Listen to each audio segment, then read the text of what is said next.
So I'm just in my car having come back from one of the appointments with my son's specialist. So my youngest son, who's 7, he's been struggling with chronic health problems since he's been 3 years old. And we have been under specialists both in the UK until we moved here to Denmark.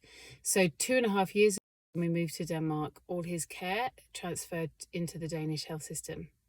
So for the last 3.5 years, we've been seeing specialists, doctors, specialist nurses, health professionals, all of which English is their second language. So all of our appointments, all of our conversations have been with people where English is their second language.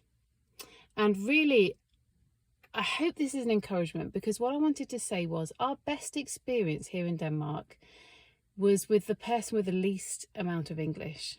So we saw a specialist a little while ago, and she had the lowest level of English out of all the specialists we've seen, and yet it was our best experience. And why was that?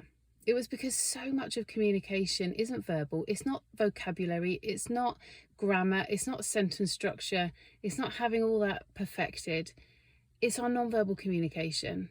And she showed us through her non-verbal communication that she cared, and that she was going to do all she could for our son, that she listened, she cared about what we had to say, she cared about our experiences.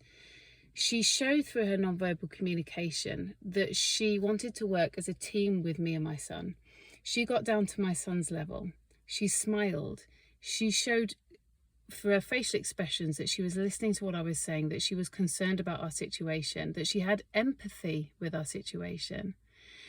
And she left us with just a really great sense that she was on our side, and that we were working as a team, and that she was going to do everything she could for my son. And you know what? That is far more important than her being able to explain everything perfectly in English. You know, during that consultation, there were lots of words she couldn't think of the English for, and we worked it out together. It didn't matter, because I knew she cared, and I knew she was going to do everything she could for my son. And you know, I just wanted that to be an encouragement, because I work with a lot of international doctors, and we do a lot of role play in our sessions. And one of the things that we usually role play is breaking bad news, because that's something that most doctors have to do at some point, and it's not easy.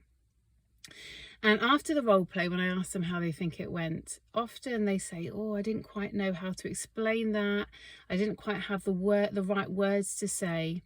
And I just always end up encouraging them. You know, it didn't matter. It didn't matter that it took you a bit longer to explain. It didn't matter that you couldn't find the exact perfect words, because you showed me through that scenario that you were listening, that you empathized, and that you care. And you know, the biggest part of communication is that non-verbal communication and the messages we send through that. You don't have to be perfect at grammar. You don't have to be perfect at your sentence structure. You don't have to have the perfect vocabulary. Those things will improve over time. And yes, it is helpful to work on them. But if you're not paying attention to your non-verbal communication, you're missing out the biggest part of communication that there is, and the most powerful part. So I just hope that my experience is an encouragement. I've experienced healthcare both from working in the health profession for 12 years, and also, you know, being a parent to a son with a chronic condition. And I just want to encourage you, you just don't need to be perfect in English.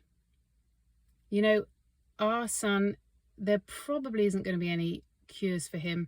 There probably isn't going to be any answers.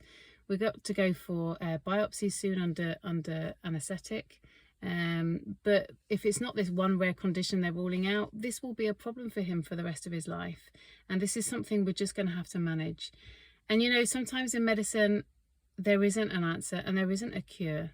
And that's also okay. I'm not expecting that from his specialists, but I am expecting and wanting them to empathise and to emotionally support us through this, and to do the best they can, and to work with us as a team to get the best results for my son. So I hope this is an encouragement. If you want more help, more support, more advice with how you can use non-verbal communication as well as verbal communication really powerfully to build trust and respect with your patients and with your colleagues, then just don't hesitate to get in touch, and I'd love to help out.